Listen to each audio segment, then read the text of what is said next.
¿Sabes qué? Me parece que como el micrófono choca con la camisa, como que hace ruido tipo...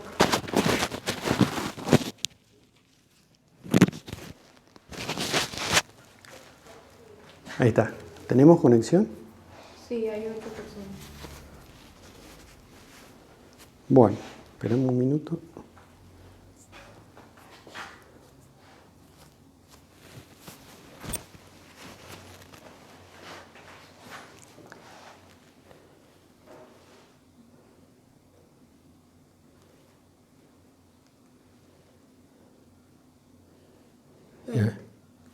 Bien.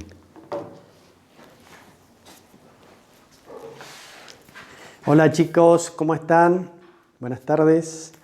Bienvenido nuevamente al aula virtual de Ciencias Económicas. Vamos a retomar con las clases de contabilidad. Esperemos que hayan podido descansar y desenchufarse un poco, aunque no habían muchas cosas para hacer, lamentablemente, por la cuarentena. Pero bueno, hoy le vamos a dar la bienvenida a dos compañeros, Clara e Igal, que se incorporan a partir de hoy. Así que bueno, bienvenidos y estamos a disposición de ustedes. Les pido por favor que vayan dando el presente en el grupo que les corresponde según el turno que tengan para poder controlar la asistencia. Bueno, antes de empezar con la clase les comento algunas cositas. En la página web de la Facultad de Ciencias Económicas no hay todavía publicada ninguna novedad respecto a la inscripción para este año y a las fechas de los exámenes. Nosotros extraoficialmente, o sea, todavía no está oficializado, quiere decir que puede variar, aunque la probabilidad es muy escasa. Extraoficialmente nos han dicho que no van a cambiar respecto al año anterior, porque se comentaba que se iba a agregar comprensión lectora como módulo, pero aparentemente por todo este tema que ha habido con la cuarentena no habrían cambios. De todos modos, esto está a confirmar oficialmente, yo creo que ya la semana que viene, porque ya viene la feria, la expo educativa, entonces tienen que salir toda la información. Pero en principio seguiríamos igual que el año pasado, o sea, rindiendo las 4 materias. De todos modos, se los confirmo la semana que viene. Entonces nosotros venimos bien porque lo hemos venido haciendo de esa manera. Así que no vamos a tener ningún problema. ¿Cuántos tenemos? 40. Muy bien. Bueno, antes de arrancar con el tema específico de la clase de hoy, voy a hacer en 5 minutos un repaso maratónico de lo que hemos visto para ubicarnos en tiempo y en espacio. Nosotros comenzamos viendo allá por el mes de marzo el concepto de organización. Dijimos que era un conjunto de personas que tenían un objetivo en común y para lograrlo realizaban tareas coordinadas utilizando recursos humanos y recursos materiales. También dijimos que esas organizaciones podían tener como finalidad ganar dinero o no, según cuál fuera la finalidad, perseguían fines de lucro o no. Nosotros íbamos a aprender la forma de contabilizar operaciones en una organización con fines de lucro, o sea, que tiene como finalidad obtener un beneficio económico, que era la contabilidad más complicada, digamos. Y eso después es aplicable a las otras. También habíamos dicho que esa organización con fines de lucro, que nosotros íbamos a tomar como marco para aplicar la contabilidad, la íbamos a denominar a partir de ahora empresa. Y las habíamos dividido según su finalidad específica en empresas comerciales, industriales, de servicios. También habíamos dicho que las empresas utilizan factores de producción para llevar adelante su proceso operativo. Los factores eran la naturaleza, el trabajo y el capital. Temas que son puntos en común con otra materia del PRE que es economía. También lo tienen que haber visto ahí. También habíamos introducido dentro de ese marco general, que era el lugar donde se iba a aplicar la contabilidad, el concepto de contabilidad diciendo que era un conjunto de procedimientos técnicos que tiene por objetivo final, luego de mostrar, digamos, cómo es el patrimonio del ente y su evolución, tiene como objetivo final brindar información útil para la toma de decisiones. Ese es el fin último de la contabilidad. Para poder aplicar ese concepto de contabilidad a una organización específica, se utilizaban una serie de principios básicos que ustedes tenían que aprenderse y que eran, de forma muy resumida, los conceptos de ejercicio contable, de empresa en marcha y de moneda de cuenta. La empresa en marcha significaba que todo lo que íbamos a aprender en este curso es aplicable a empresas que están actuando en el presente y que tienen proyección futura de seguir haciéndolo. El concepto de ejercicio, decíamos que un ejercicio contable son periodos de tiempo de igual duración, generalmente 12 meses, en los que se divide la vida de la empresa para hacer un control de la evolución patrimonial, económica y financiera que la empresa va teniendo un año tras otro. Nosotros decíamos que la fecha de cierre del ejercicio económico vendría a ser como el cumpleaños de la empresa, y que son periodos de 12 meses generalmente, excepto en el primer ejercicio contable, que puede ser menor, o el último si la empresa cierra, pero que es el caso que no íbamos a estudiar. Y por último, el concepto de moneda de cuenta, decíamos que era la moneda del curso legal en el país donde funciona la empresa, y era un común denominador en el cual podemos expresar el valor de todos los bienes heterogéneos que una empresa tiene. Quiere decir entonces que nosotros vamos a establecer el valor en pesos, porque es la moneda de la Argentina, de todos los bienes hechos que generan variaciones en el patrimonio de la empresa. Y lo vamos a expresar como un total en ese lenguaje monetario, o sea, en pesos. Vamos a sumar lo que valen los vehículos, los edificios, los muebles, la mercadería, etcétera, etcétera, y vamos a llegar a un total expresado en moneda, que es la moneda de cuenta. Luego habíamos pasado a hablar del esquema de lo que era el proceso contable, que era una serie de etapas que debían cumplirse a lo largo de todo el año para llegar a emitir la información contable para la toma de decisiones. Ese proceso tenía una primera etapa que era la entrada de los datos, que tomaba como base los comprobantes o documentos que respaldan todas las operaciones que realiza la empresa. Entonces, los datos de una compra los sacábamos de un comprobante que se llama factura. Los datos de un pago o una cobranza los sacábamos de un comprobante que se llama recibo. Los datos de un depósito en la cuenta bancaria los sacamos de un comprobante que se llama boleta de depósito.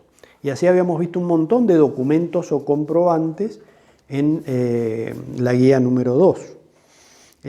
Siempre para poder volcar algo en los libros de contabilidad tengo que tener un documento que respalde esa anotación, que se les llama comprobantes porque sirven para poder comprobar en la realidad la realización de una operación que la empresa dice haber hecho. Si yo no tengo el comprobante no puedo registrar nada en los libros porque estaría transgrediendo una norma legal. Muy bien, habíamos dicho también que esos comprobantes se transforman en tales una vez que se completan con la parte variable del mismo relacionado con una operación en particular. Antes de esa instancia, cuando están los formularios en blanco, se los denomina formularios y no comprobantes. Recién se transforman en comprobantes cuando se completa la parte variable. Bueno, luego de eso teníamos, además de la factura, recibo, boleta de depósito, teníamos las notas de débito, notas de crédito, el cheque, el pagaré, etcétera, etcétera. De ahí tomábamos los datos y luego pasábamos a la segunda etapa del proceso, que es la que estamos trabajando en la actualidad, en la cual se realizan una serie de cálculos, se clasifican los comprobantes, se los ordena y se procede a registrar en los libros, que es el tema que vamos a comenzar a desarrollar hoy.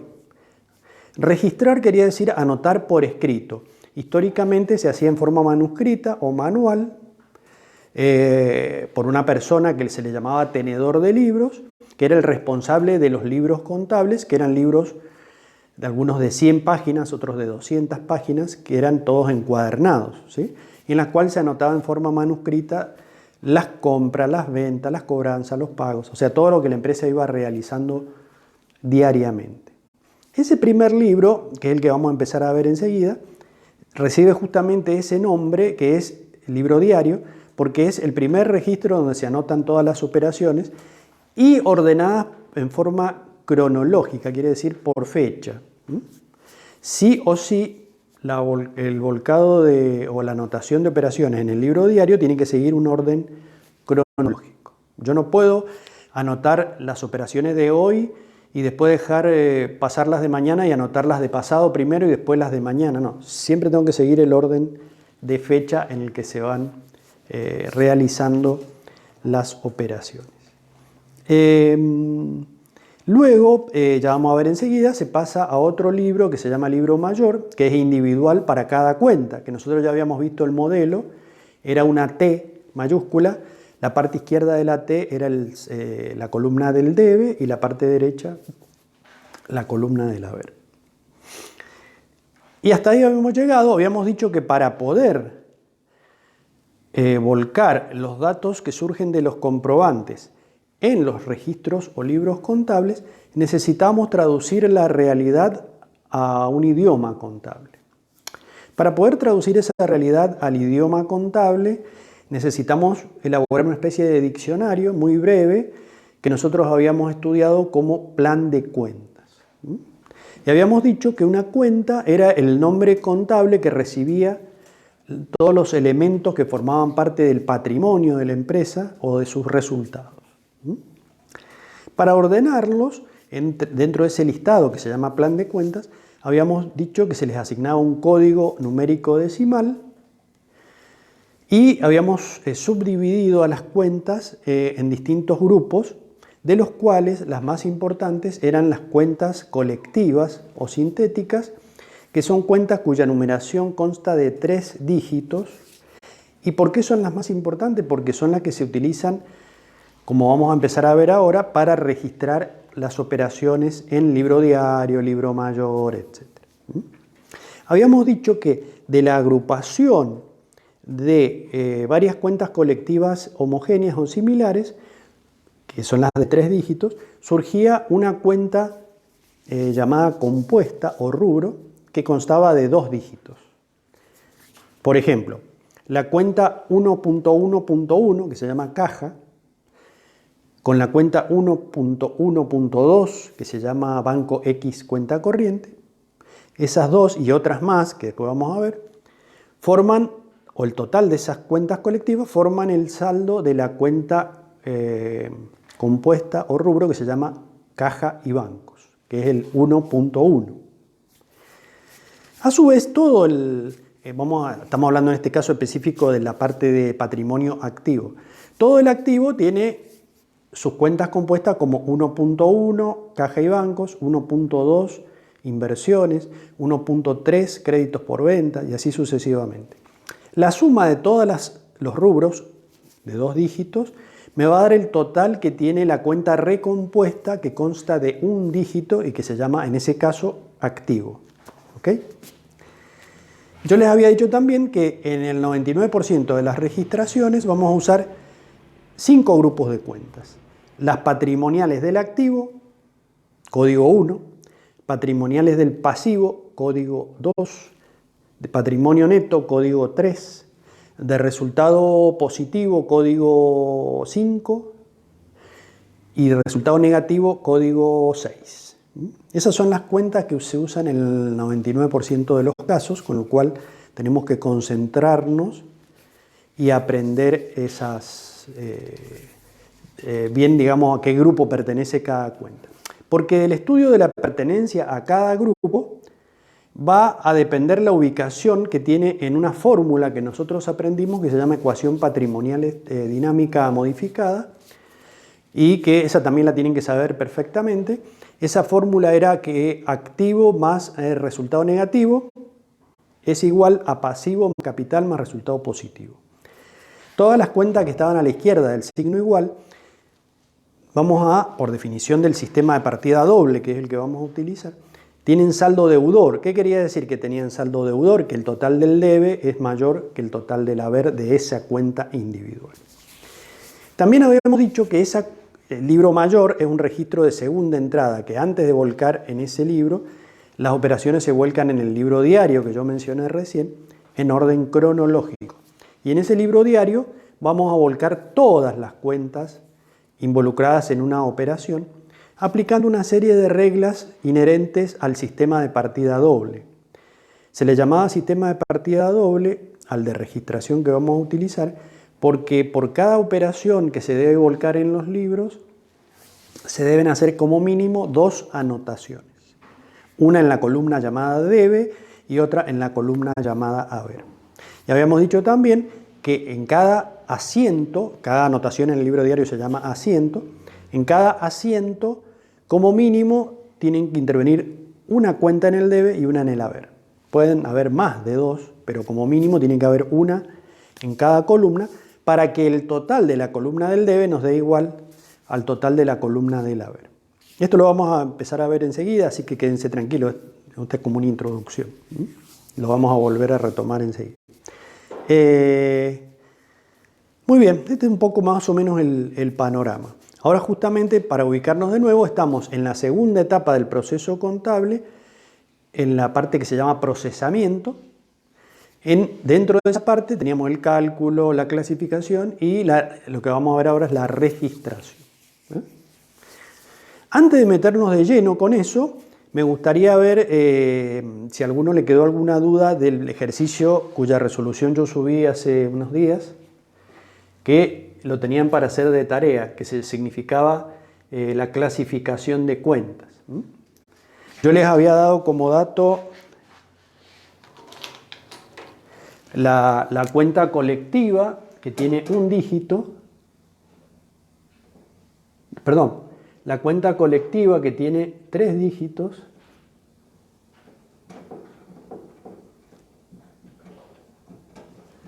y ustedes tenían que completarlo con la cuenta compuesta, que también se le llama rubro, que tiene 2 dígitos, y con la cuenta recompuesta, que tiene un dígito. Yo les di el listado, después les di la resolución. No sé si alguno me quiere preguntar algo, los próximos 5 o 10 minutos lo podemos dedicar a eso, antes de empezar a registrar.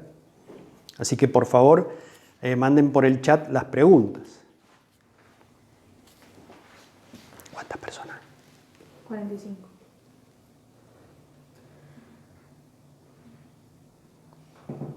Acarreos, se dice. Acarreos. Profe, fletes y acarreos también lo podemos poner como un gasto de administración, por lo que está en esa clasificación también. Sí, muy buena. ¿Quién la hizo la pregunta? Lucía Escudero. Lucía, muy buena pregunta. Nos pregunta Lucía que si fletes y acarreos, que está... ¿Dónde está? Acá. Podemos ponerla como gasto de administración. En el plan de cuentas a ustedes les aparece en cualquiera de los 2 rubros, o sea, como gasto de administración o como gasto de comercialización. Yo la puse en el rubro principal, que casi siempre es gasto de comercialización. No obstante, si específicamente en la referencia dice que es el gasto de transporte de un escritorio hasta una sucursal, ahí no sería un gasto de comercialización porque no está relacionado con la entrega de una mercadería que vendimos, sino con un traslado interno dentro de la empresa. Podríamos volcar esa cuenta, fletes y acarreos, que es justamente para ese tipo de gastos, dentro de gastos de administración.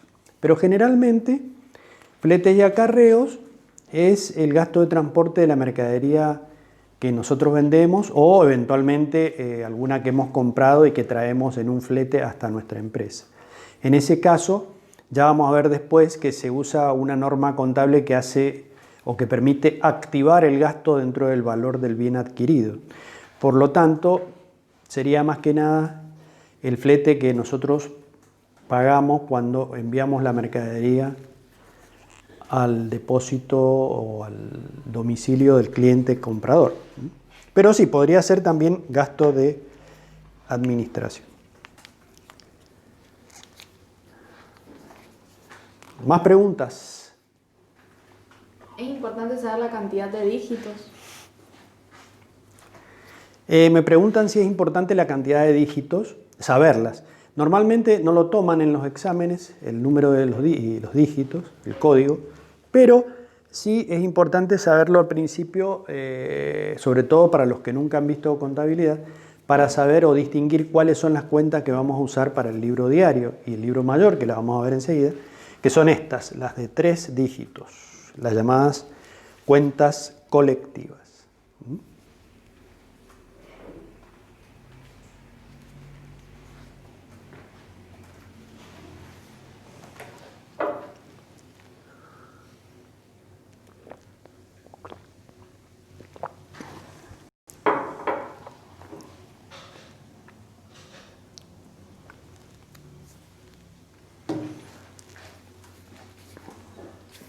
¿Hay más preguntas?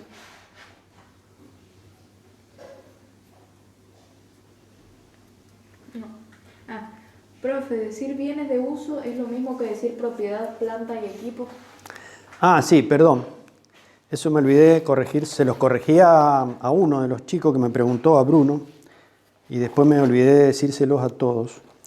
En el plan de cuenta que tienen al final de la guía número 3, como página 18, la primera página del plan de cuentas, la página 18, ahí en la cuenta compuesta 1.6, que dice propiedad, planta y equipos, táchenle ese nombre y pongan bienes de uso. El nombre correcto, de acuerdo a las normas contables profesionales, es bienes de uso.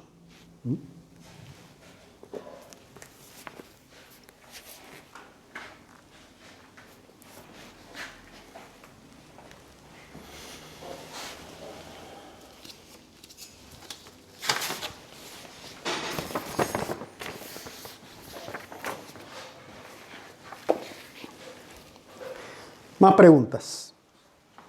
Vamos, pregunten, che. Si no, empiezo a preguntar yo, ¿eh? ¿No hay más? ¿Entendieron todo el tema? Les doy, por si no estaban conectados recién, les damos de nuevo la bienvenida a Carla y a Igal, que son alumnos, Clara e Igal, que son alumnos nuevos. Bienvenidos, si quieren preguntar, pueden preguntar lo que quieran a través del chat. Las cuentas complementarias, ¿a qué parte del patrimonio corresponden? Las cuentas complementarias las dejé en segundo plano, son las que tienen código 4. Normalmente se usan las complementarias del activo, que son cuentas que acompañan o complementan a las patrimoniales del activo. No las utilizamos, solamente vemos una en todo el curso, una sola cuenta, que yo les voy a decir específicamente cuál es en el momento que lleguemos a verla, pero no tienen importancia para este curso preuniversitario. Y en la realidad también se usan muy poquito, no se usan casi nada. Las que sí o sí tienen que dominar son las código 1, 2 y 3, que son las patrimoniales, activo, pasivo y patrimonio neto, y las de código 5 y 6, que son resultado positivo y resultado negativo. Esas las tienen que saber como una oración religiosa que sepan de memoria. Perfecto. No tienen que tener ninguna duda sobre a qué grupo pertenece cada cuenta.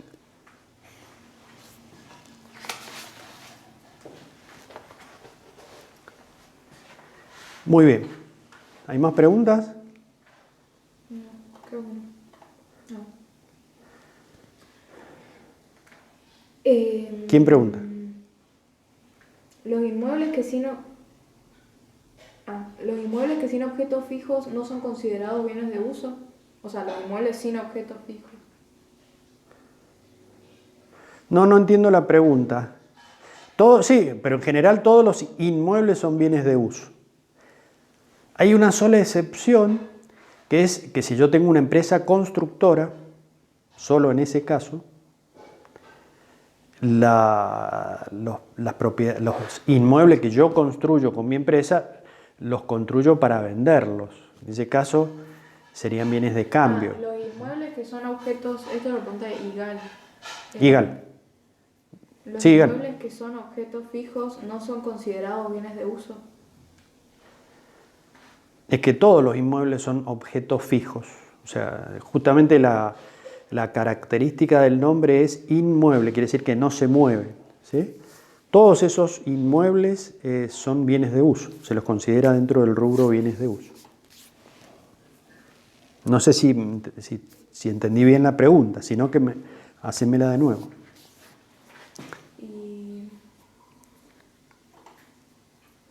¿El plan de cuentas que nos da acá lo tenemos que aprender todo con exactitud o es solo para guiarnos? ¿Quién lo pregunta? Julie Titoto. Julie, mirá, o miren todos, el plan de cuentas de una empresa normalmente tiene unas 100 páginas.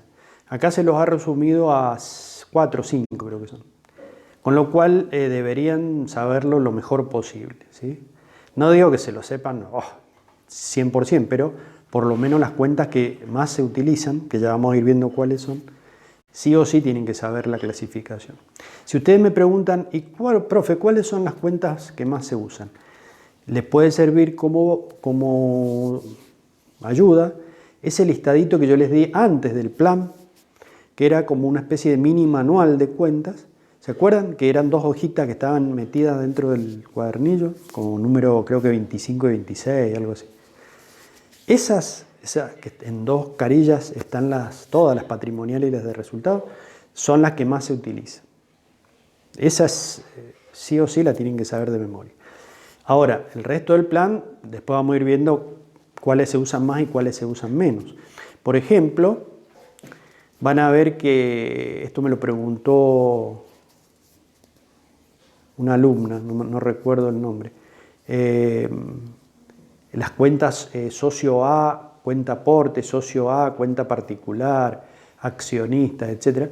Esas no aparecen en el resumen inicial que yo les di, son cuentas muy específicas que se usan para el registro de operaciones de sociedades comerciales, que ya vamos a ver, las principales son sociedades anónimas y sociedades de responsabilidad limitada. Esa por ahora déjenla, la vamos a aprender en la guía número 5. Hay una guía completa destinada a registrar operaciones de sociedades comerciales. Que eso lo vamos a estar viendo dentro de 3 o 4 clases, una vez que hayamos aprendido bien la registración básica en libro diario, mayor y balance. Sigamos con las preguntas, me gustó, vamos. Bueno. Igal, ¿era esa la pregunta que habías hecho o entendí cualquier cosa?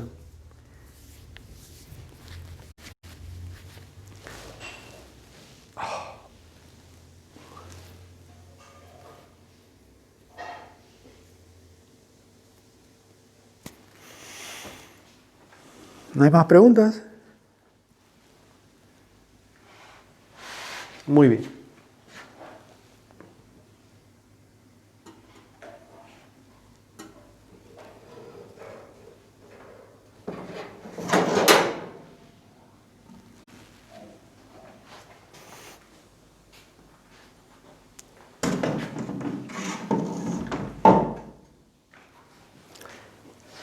¿Seguimos? Sí, para una más. ¿Quién pregunta? Lucía Sorbona. Lucía, dale. Profe, ¿podría dar ejemplos de la clasificación de cuentas movimiento o transitorias? Orden y enlace, por favor. Esa después les mando unos ejemplitos, pero por ahora no... Se las doy ahora si quieren, pero no son tan importantes. Por ejemplo, una cuenta de enlace se usa para vincular el movimiento de 2 sucursales de la misma empresa. Por ejemplo, supongamos una empresa que tiene sucursales en distintos lugares, en distintos departamentos de Mendoza, entonces ponemos sucursal Guaymallén, sucursal Godoy Cruz, etc. Y si yo le envío, si la sucursal Guaymallén le envía mercaderías internamente a la sucursal Godoy Cruz, va a utilizar esas cuentas de enlace para justificar en los libros que esa mercadería dejó de estar en la sucursal Guaymallén y pasó a estar en la sucursal Godoy Cruz. O sea que son muy pocos casos en los que se utilizan. En lo inherente, por lo menos a lo que nosotros tenemos que estudiar en este curso, es más bien para un movimiento interno de las sucursales. Las otras, que se llaman de movimiento o transitorias, se utilizan cuando se usan métodos de contabilidad centralizado, que es un método que van a aprender ustedes en primer año, en el cual se agrupan o se contabilizan todas juntas las compras, todas las ventas, todas las cobranzas, y se usan cuentas de movimiento que se llaman compras al contado, ventas al contado, etcétera, etcétera. O sea que no, pero no, digamos, no son necesarias para lo que ustedes tienen que rendir en este examen de ingreso. Por eso es como que no les di tanta importancia. Muy bien, ¿qué más? Bueno.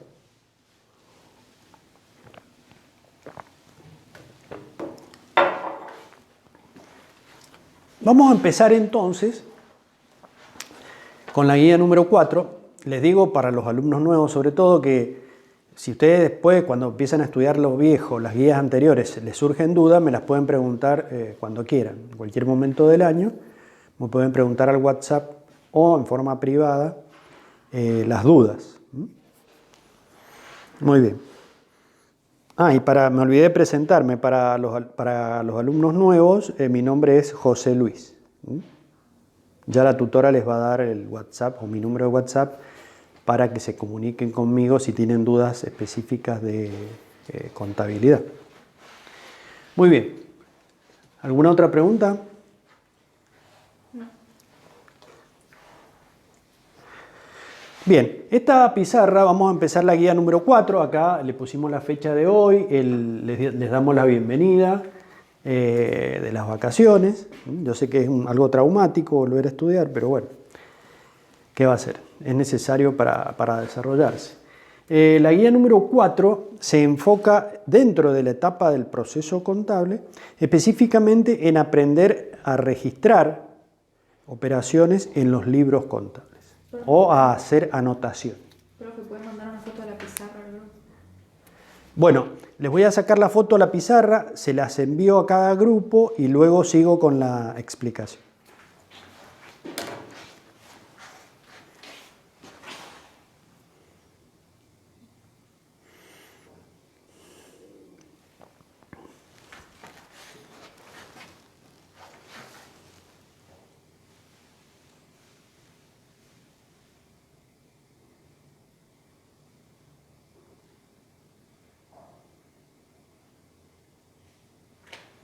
¿Cómo se eche?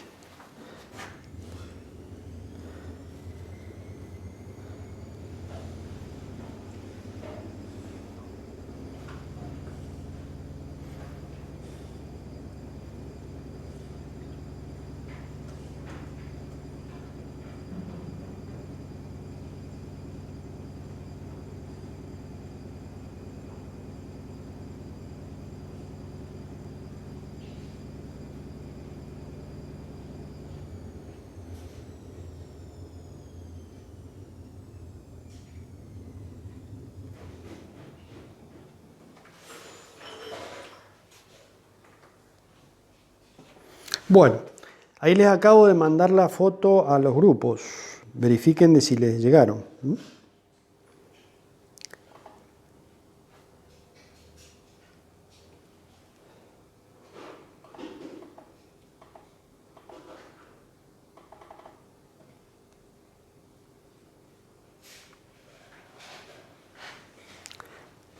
Cuando tiene un solo... ¿Qué significa? ¿Cómo? Tiene un solo tilde. Que le llegó, pero no a todos. Porque al ponerle que hay 50 personas en el grupo, a 49 les puede Ah, haber pero llegado, ya pero de- si uno no tiene wifi, no le llegó, aparece ese uno solo. Pero ya salió de acá. Ya fue. Sí, ya. Bueno, ahí les mandé la foto al grupo, a cada grupo. Ustedes la tienen y si no, lo pueden ir visualizando acá de la pizarra.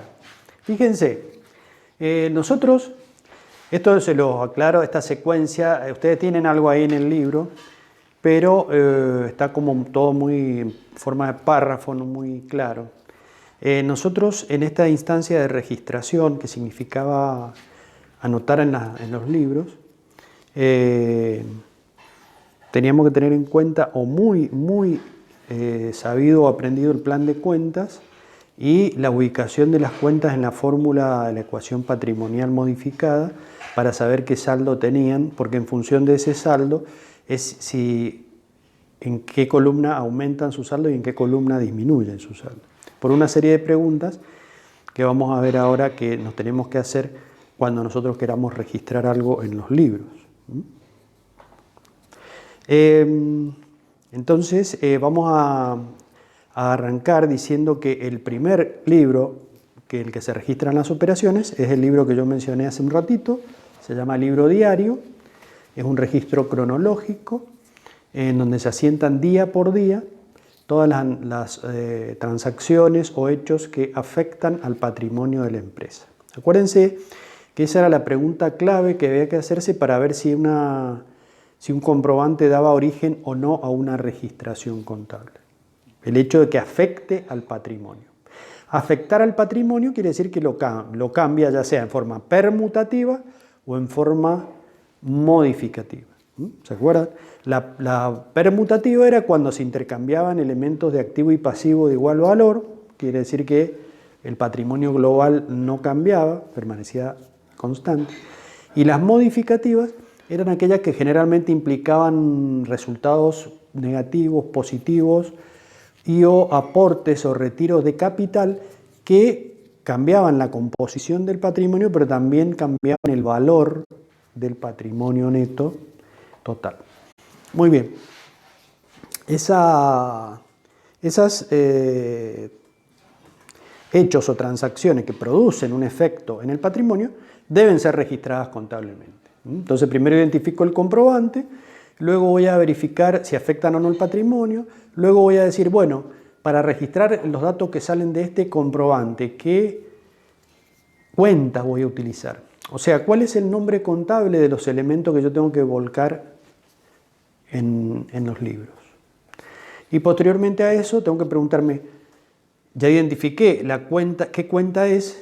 Me pregunto a qué grupo pertenece y en función de eso tengo que saber si el saldo de esa cuenta tiene que subir o tiene que bajar, en función de qué operación yo esté realizando. Y luego de eso tomo la decisión de cuál es la registración que voy a hacer en el libro. El primer libro, como les decía recién, es el libro diario, que la puse acá, fíjense lo que dice. Secuencia de registración contable. Primero va el libro diario, luego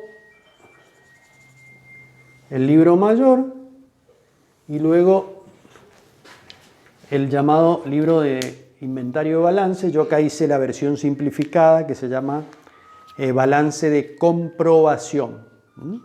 El nombre completo es balance de comprobación de sumas y saldos. Bien, vamos con el primero. Secuencia quiere decir que un orden, ¿no es cierto? Primero se registran en el libro diario, sí o sí. Luego eso mismo se vuelca al libro mayor y luego al final del mes generalmente se vuelcan al balance y luego al final del año se hace el balance de todos los movimientos. Fíjense lo que dice acá. Libro diario. El libro diario, como decíamos recién, se anota por orden cronológico de fecha. Dice acá abajo que acá, en este libro, se vuelcan todas las cuentas y se aplican las reglas del sistema de partida doble que nosotros vimos en la clase pasada. ¿Cuál era alguna de las reglas? Que en cada anotación tiene que haber como mínimo una cuenta en el debe y una en el haber. Otra era que en cada anotación o asiento, se le llama así, el total de la columna del debe tiene que ser igual al total de la columna del haber. ¿Sí? Esas serían las dos reglas más importantes que sí o sí yo tengo que verificar que se apliquen en cada asiento que realice en el libro diario. En el ejemplo que yo volqué acá, se trata de una operación clásica de una empresa, una compra de mercaderías de 10.000 pesos que fue pagada en efectivo. Entonces, si a nosotros nos presentan ese enunciado de que de acuerdo a la factura original, número tal y tal, se compraron tantas unidades de producto por un total de 10.000 pesos y se pagaron en efectivo, yo tengo que verificar primero si impacta o no en el patrimonio. Profe, ¿cuáles eran las preguntas? Me preguntan acá cuáles son las preguntas que yo me debo hacer para proceder a la registración de una operación. Enseguida, esto es un esquema general. Enseguida, cuando ya nos metamos de lleno en el libro diario, con varias operaciones, les vuelvo a repetir todas esas preguntas, que están ahí anotadas en el libro, así que no se preocupen. Ténganme un minutito de paciencia. Volviendo al ejemplo de recién, si yo compro mercaderías y pago en efectivo, la primera pregunta es, ¿tengo el comprobante? Sí, tengo la factura de compra. Bien. ¿Afecta al patrimonio? Y sí, voy a tener más mercadería y menos dinero. ¿Está bien? Tercera pregunta, ¿cuáles son las cuentas involucradas? ¿Cuáles son? Y para reflejar los artículos que la empresa compra y vende, uso el nombre de mercaderías. Y para reflejar el dinero que la empresa está entregando por la compra, el nombre contable es caja. O sea, ya tengo identificadas las dos cuentas que voy a utilizar. Siguiente paso. ¿A qué grupo pertenece cada cuenta? Mercaderías es una cuenta patrimonial del activo. Caja es una cuenta patrimonial del activo. ¿Estamos de acuerdo hasta acá? Si no, me interrumpen o me mandan el mensaje. Ambas son del activo, ¿sí? Ahora, la cuenta mercaderías, que es patrimonial del activo, va a aumentar su saldo. ¿Por qué? Porque esa mercadería la estoy comprando, se está incorporando a mi activo. ¿Ok? Y como las cuentas del activo, de acuerdo a la ubicación en la ecuación dinámica, tienen saldo deudor, ¿se acuerdan? Porque las de activo están a la izquierda del signo igual. Nosotros habíamos dicho que las cuentas que tienen saldo deudor aumentan su saldo cada vez que yo las anote en la columna del debe. Por ese motivo es que yo puse acá en el libro diario, en la columna del debe, la cuenta mercaderías por 10.000 pesos. Por el contrario, este sería un activo que aumenta.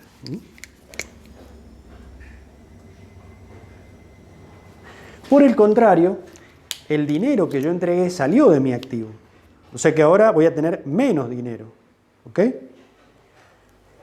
La cuenta que representa el dinero o el nombre contable del dinero es caja. Entonces, esa cuenta que pertenece al activo y que por ser del activo tiene saldo deudor, si la cuenta tiene saldo deudor por definición del sistema de partida doble, para que disminuya su saldo, porque el dinero salió, la tengo que poner en la columna del haber. ¿Cómo se vuelca en el libro diario una cuenta en el haber? Se deja una sangría o espacio, se pone la letra A y se pone el nombre de la cuenta, en este caso caja. Y fíjense que no puse acá, la puse en la columna del haber, 10.000. Veamos si se cumple las dos primeras reglas de la partida doble. La primera decía que en cada asiento se tienen que utilizar como mínimo dos cuentas, una en el debe y una en el haber. Se está cumpliendo porque usé una cuenta en el debe y otra en el haber. La otra regla básica que siempre hay que chequear es que en cada asiento del libro diario el total anotado en el debe tiene que ser igual al total anotado en el haber. ¿Okay? También se cumple, 10.000 y 10.000. Fíjense entonces que hemos volcado en el libro esa operación. ¿Por qué razón se pone la A se pone a fines didácticos, como para separar de lo que va en el debe de lo que va en el haber. En la contabilidad real de las empresas, esta A no existe, ¿sí? Se pone directamente. Es más, se ponen todas las cuentas encolumnadas en el mismo orden, y la única diferencia está acá en los números, en lo que va en el debe y en el haber. Pero a efectos didácticos o para que se aprenda mejor, sobre todo los que nunca han tenido contabilidad, para separar la cuenta que va en el debe de la que va en el haber, se le pone la letrita A. Pregunten, chicos.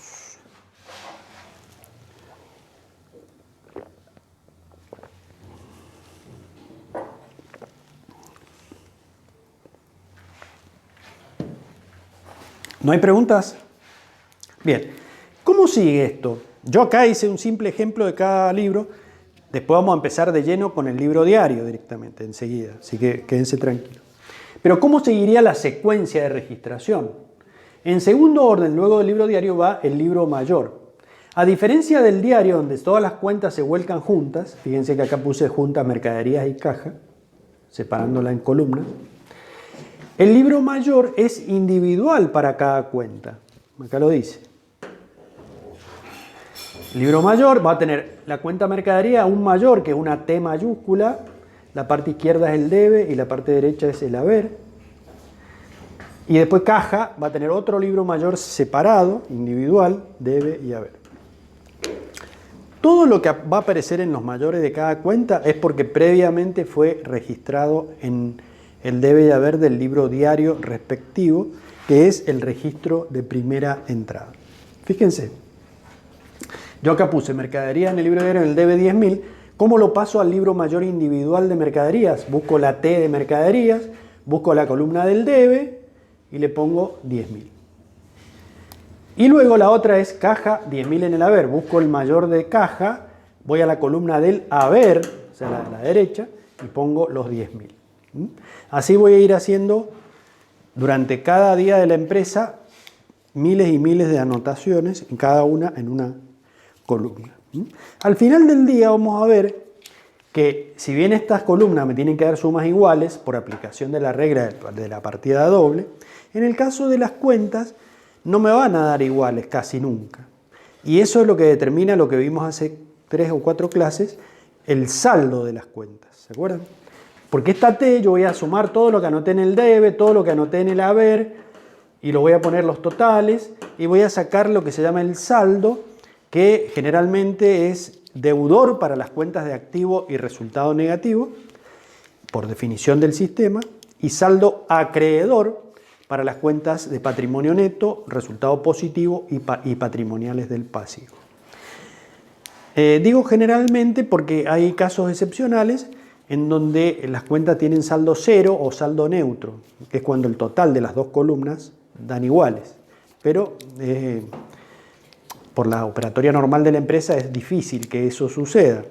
Sí vamos a ver cuando ya terminemos el año, en la guía número 7, que al cierre del ejercicio todas las cuentas las dejamos con saldo cero, digamos, como para hacerle un moñito a la contabilidad de la empresa y empezar desde el año siguiente a acumular de nuevo los saldos. Y vamos a ver que se hacen un par de asientos contables en el libro diario que luego se vuelcan al mayor, que se llaman asiento de refundición para las cuentas de resultado positivo y negativo y asiento de cierre para las cuentas patrimoniales de activo, pasivo y patrimonial.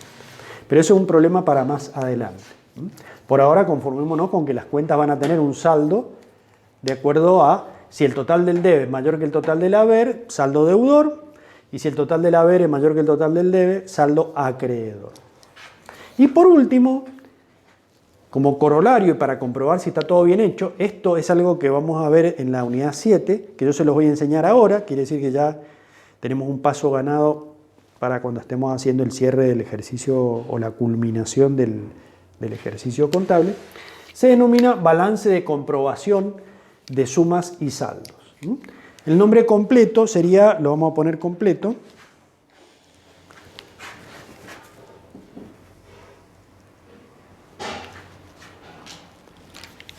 balance de comprobación de sumas y saldos. Ese es el nombre completo.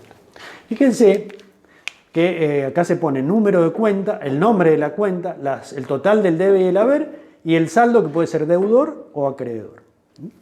Por ejemplo, en el caso este, suponiendo que mercadería fuera la primera, sería número 1, mercaderías, y acá pondríamos el total del debe de todo lo que se registró en el año. O sea, que no estamos hablando de un movimiento individual, sino de 10.000 operaciones que se registraron en el debe de mercadería que dieron un total de X pesos.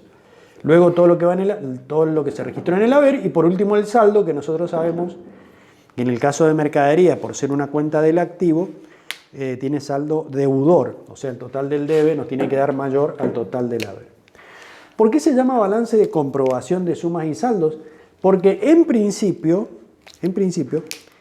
si nosotros hemos hecho bien las registraciones durante todo el año, el total de las columnas de debe y haber, sumas, debe y haber, nos tienen que dar iguales.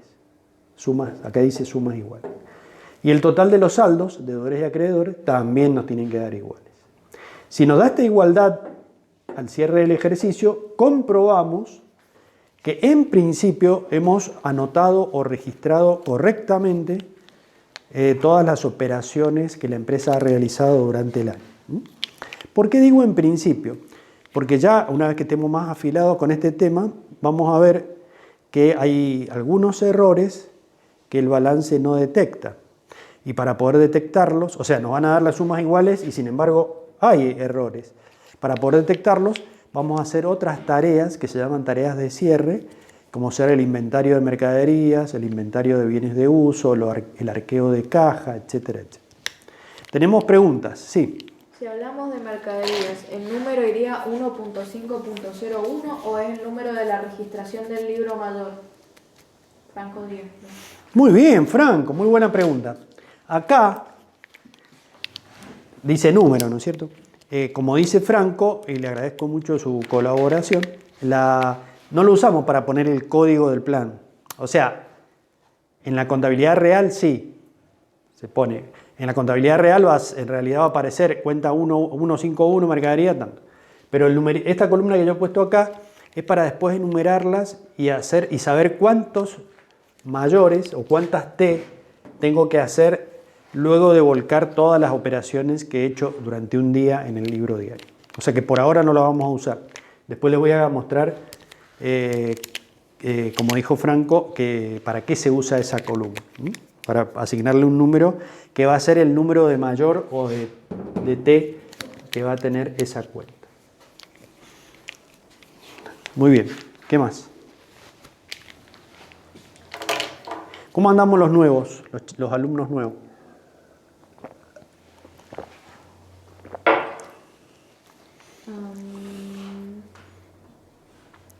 Nadie se ha quejado. ¿Y en la de balance es igual?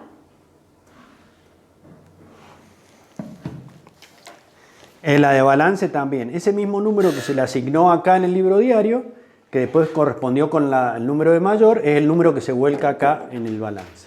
Siempre el mismo numerito que se asigna en cada una de las columnas. Muy bien. Clara y Gal, ¿cómo andan? Sí. No le abra. Corre la cortina.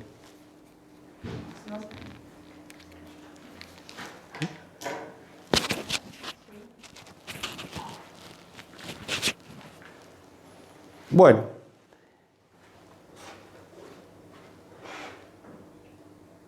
Fíjate si hay alguna pregunta, por favor.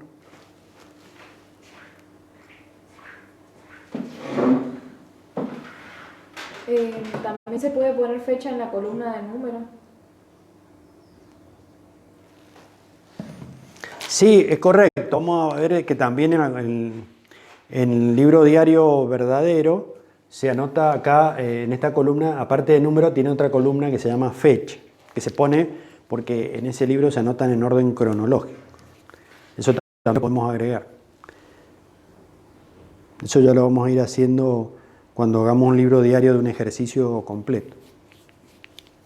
Muy buenas las preguntas, ¿eh? ¿Qué más?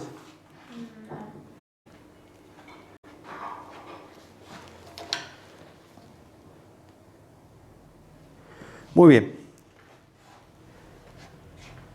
Bueno, vayan mirando esta secuencia y vayan leyendo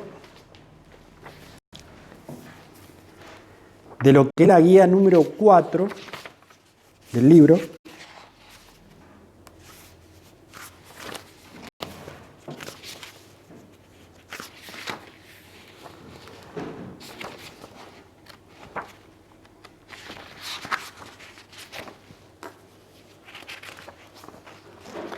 Vayan leyendo guía número 4, páginas 2, 3,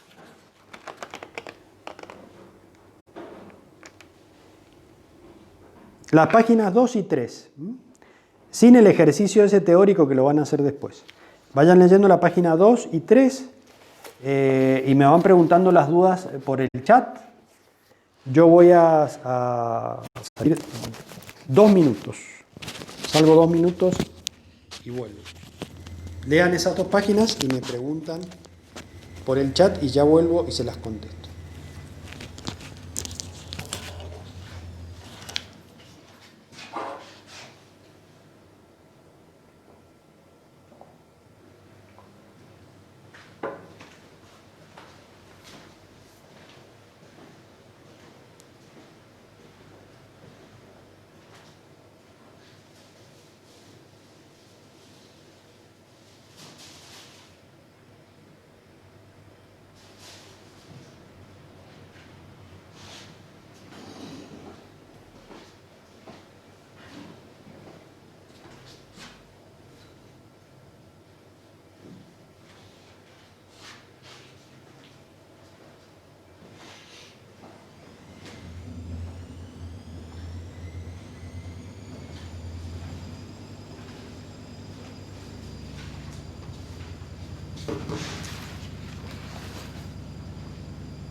Bueno.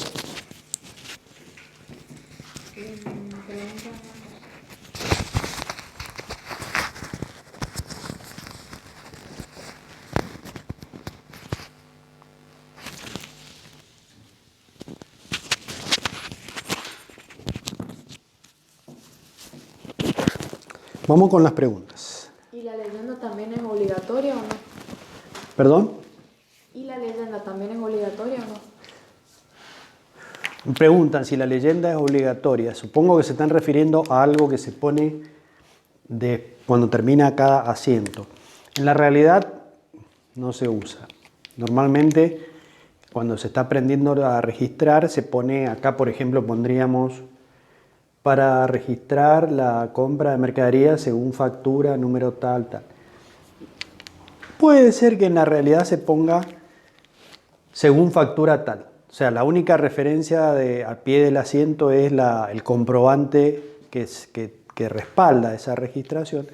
Para el caso de que haya que consultar ese comprobante por si hay algún problema posterior con esa registración contable, saber dónde está archivado por fecha esa factura, ¿no? O ese comprobante.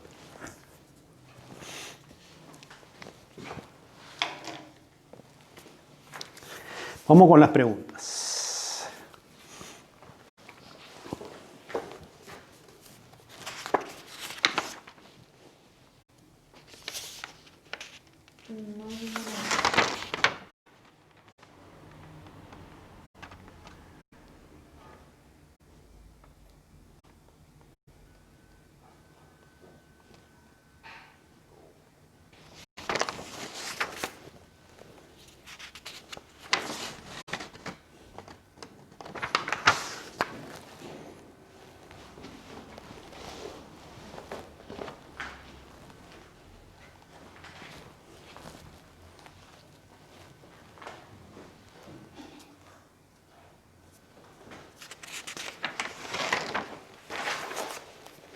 ¿No hay preguntas?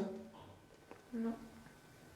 El ejercicio que aparece ahí del código, déjenlo y lo resuelven después ustedes, porque es teórico. Vamos ahora entonces a la página 4 de la guía número 4. Guía 4, página 4. Dice, reglas básicas para la registración contable de las operaciones. Antes de realizar una anotación contable, se debe individualizar el comprobante, identificar el tipo de operación y si la misma produce efectos en el patrimonio. Y luego se procede a su registración. Estos son los pasos que recién mencionábamos, ¿se acuerdan?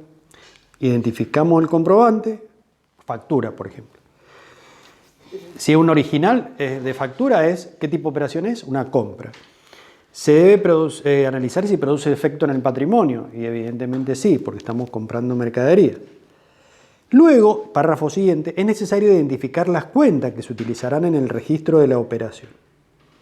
Y debitar o acreditar, quiere decir poner en el debe o en el haber, la cuenta de acuerdo a lo que corresponda, según se trate de cuentas de activo, pasivo, patrimonio neto, resultados, y si éstas aumentan o disminuyen. El registro se hace mediante un asiento en el libro diario. El verbo asentar o asiento se refiere a la anotación que se hace de una transacción en el libro diario. Esto completo sería un asiento. A su vez, debemos trasladar débitos y créditos de las cuentas al libro mayor para luego confeccionar el balance, lo que nos ubicaría en la última etapa del proceso contable. ¿Vieron? Que es lo que hice yo acá en el pizarrón. Primero el libro diario, después dice, debemos trasladar débitos y créditos al mayor individual de cada cuenta. Y por último, el balance de comprobación que nos ubica ya en la última etapa del proceso, que la vamos a aprender ahora, no hoy, pero en estas clases, y la vamos a terminar de perfeccionar en la guía número 7. Y a continuación, en la página 4 da un ejemplo de análisis de registro contable. Yo acá les di uno, acá en el libro hay otro, dice, el 5 de agosto de 2017, nuestra empresa realiza un depósito de 1.500 pesos en efectivo en la cuenta corriente bancaria que posee en el Banco Galicia. Acá no aparece, está transgrediendo lo mismo que ha enseñado. Lo primero a identificar es el comprobante. Debería decir ahí la referencia, boleta de depósito número tal de Banco Galicia por tantos pesos. Ese sería el comprobante de respaldo. La segunda pregunta es, ¿produce impacto en el patrimonio? Sí, porque voy a tener más dinero en mi cuenta bancaria y menos dinero en efectivo, porque lo que yo llevo al banco es efectivo. La pregunta siguiente, ¿qué cuenta tengo que utilizar para poder reflejar contablemente esta situación? Por un lado, la cuenta que representa mi depósito, la cuenta corriente de Banco Galicia, que si ustedes la buscan en el listado, se llama, en este caso, Banco Galicia cuenta corriente. En el plan aparece como Banco X, o sea, la X significa que yo le puedo poner el nombre del banco en donde yo tengo abierta mi cuenta, en este caso es Galicia. Y por otro lado, tengo que tener en cuenta para hacer el asiento en el libro diario, la cuenta que representa el dinero en efectivo. Nosotros sabemos, de acuerdo a lo que aprendimos antes, que el nombre contable del dinero en efectivo y de los cheques corrientes de terceros en mi poder es caja. Ya tengo las dos cuentas involucradas. Banco Galicia, cuenta corriente y caja. Siguiente pregunta, ¿a qué grupo pertenecen? ¿Son patrimoniales del activo, del pasivo, del patrimonio neto, de resultado positivo, de resultado negativo? La respuesta es que las dos son del activo. Las dos pertenecen al grupo patrimonial activo, igual que estas dos que vimos recién en el ejemplo de acá. Siguiente pregunta, esas cuentas que son las dos del activo, que aparecen acá abajo, fíjense. Pregunto, ¿aumentan o disminuyen su saldo? Una, que es la cuenta bancaria, tiene que aumentar su saldo, porque voy a tener más dinero depositado en la cuenta. La otra, que es la que representa el dinero, tiene que disminuir su saldo porque voy a tener menos dinero guardado en la empresa. ¿Cómo hago para que el saldo de una cuenta de activo aumente? La tengo que anotar en la columna del debe. Por eso, si ustedes se fijan en el libro diario de la página 5, aparece la fecha, 5 de julio del 17, y en el debe la cuenta Banco Galicia, cuenta corriente, 1.500 pesos. Y la otra cuenta que es caja, que es del activo también, y tiene que disminuir su saldo, ¿en qué columna la tengo que poner? Y como es una cuenta del activo, por definición del sistema, tiene saldo deudor. En consecuencia, para que disminuya su saldo, la tengo que poner en el haber. Entonces sería A caja, 1.500. Y también me preguntan si es una variación permutativa o modificativa. Si ustedes se fijan, acá tengo un aumento del activo de igual magnitud que la disminución del activo. En consecuencia, es uno de los 5 casos que nosotros estudiamos hace algunas clases como variación patrimonial permutativa o cualitativa, que nosotros habíamos llamado PELI. ¿Se acuerdan?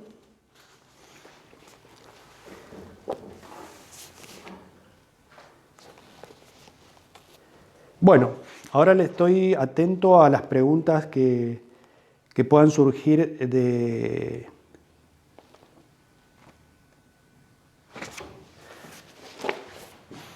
después de haber explicado esto. Vamos con las preguntas.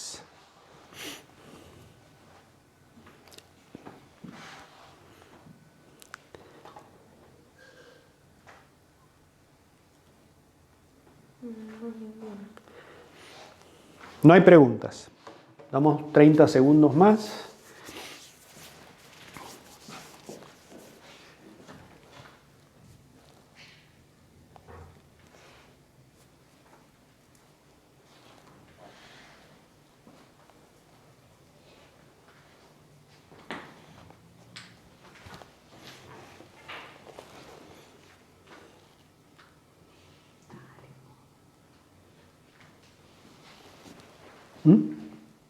No hay preguntas. Muy bien. Ahora yo le pregunto a ustedes. Siempre que hay un registro en el libro diario va a ser Peli. Flor Martínez. ¿Quién lo pregunta? Flor Martínez. Florencia. Me pregunta Florencia si siempre va a ser Peli las registraciones. No. Las registraciones en el libro diario pueden ser permutativas o pueden ser modificativas. Vamos a ver que existen de las dos. Y las dos se vuelcan en el libro diario y luego en el libro mayor, etcétera, etcétera. ¿Qué más? ¿Podría recordar qué era Peli? Ida. Nosotros le habíamos puesto PELI a aquellas variaciones, era la abreviatura de permutativa o cualitativa, PELI, que eran aquellas transacciones o hechos que provocaban un cambio en la composición del patrimonio, o sea, teníamos más de algo y menos de algo, pero no en el valor. Siempre había una permutación o intercambio de elementos entre activo y pasivo, del mismo valor. Quiere decir que el patrimonio neto, luego de asentar una variación permutativa, el patrimonio neto sigue valiendo lo mismo. En cambio, las que llamábamos MOTI, que eran modificativas o cuantitativas, eran aquellas producidas por un resultado, ganancia o pérdida, o por un aporte o retiro del capital social, que hacía que se cambiara la composición del patrimonio, pero que también cambiara el valor, la cuantía, por eso es cuantitativa, del patrimonio neto. Esa era la diferencia entre la una y la otra. Esta es una variación permutativa clásica, porque fíjense, está aumentando el activo Banco Galicia cuenta corriente por 1.500 y disminuye otro activo que se llama caja por el mismo valor, 1.500. Quiere decir, cuando el activo aumenta y disminuye por igual valor, decimos que es uno de los casos de variaciones permutativas o cualitativas.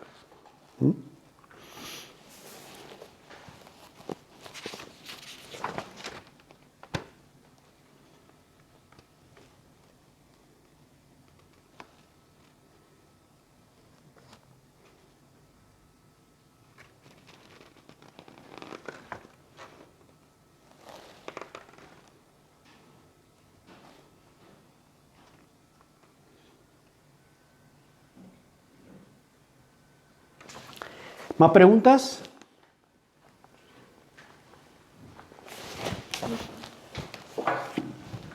¿Hay algún caso en el que una transacción afecte en más de dos cuentas?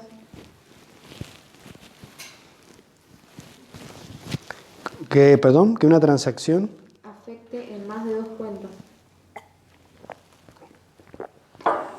Muy buena pregunta. ¿Quién la hizo? Lucía Escudero. Lucía pregunta si hay algún caso en que se utilicen más de dos cuentas. La respuesta es sí. El mínimo que dice la regla del sistema son dos, una en el debe y una en el haber. El mínimo, pero de ahí para arriba vamos a ver que pueden haber cuentas, asientos que utilizan 3, 4, 5, 10 cuentas. Depende de cuáles sean los elementos que están interactuando en el debe y en el haber. Lo que sí es importante destacar que supongamos que en una anotación utilizamos 10 cuentas. Como mínimo, una tiene que estar en una columna y las otras 9 en la otra, o 5 y 5, o 8 y 2. Pero como mínimo una tiene que haber en una columna y todas las otras pueden estar en la otra. ¿Sí? Y la otra es que como mínimo, mejor dicho, el total de las anotaciones de debe y haber en el libro diario tienen que ser iguales. Entonces, si yo anoté una cuenta en el debe y 6 en el haber, la sumatoria de las 6 anotaciones de las cuentas del haber tiene que ser igual el total a la suma de la única cuenta que anoté en el debe. Siempre se tiene que respetar esa regla de que el total del debe en cada asiento tiene que ser igual al total del haber. ¿Qué más? Nada más.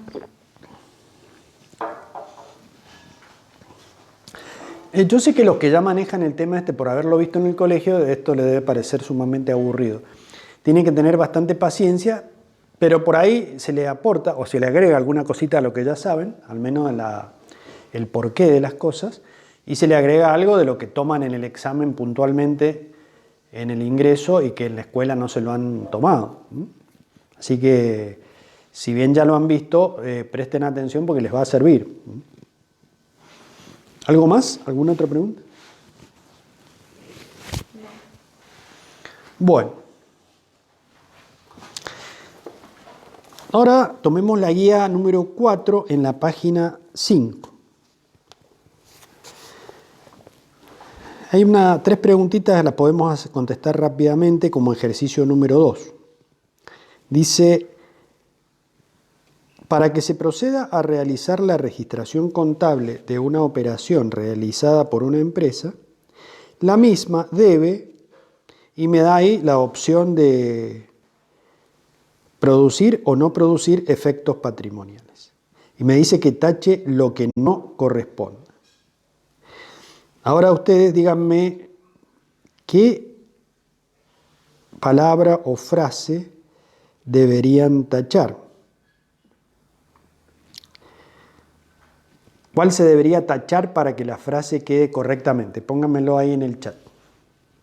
¿Tengo que tachar no producir o tengo que tachar producir?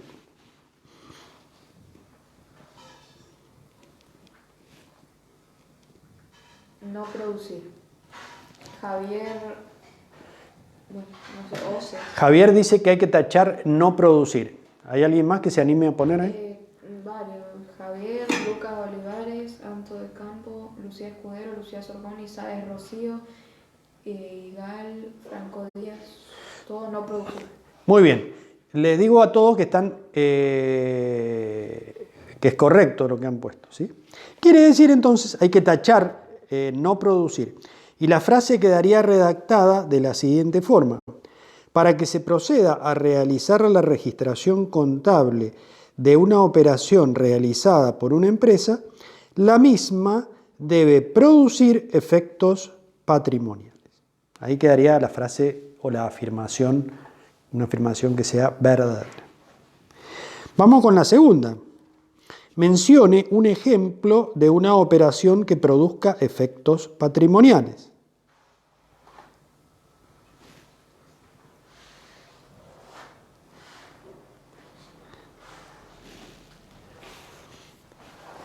A ver qué se les ocurre. Piensen en alguna y anótenla ahí en el chat. Una operación o transacción que produzca efectos patrimoniales.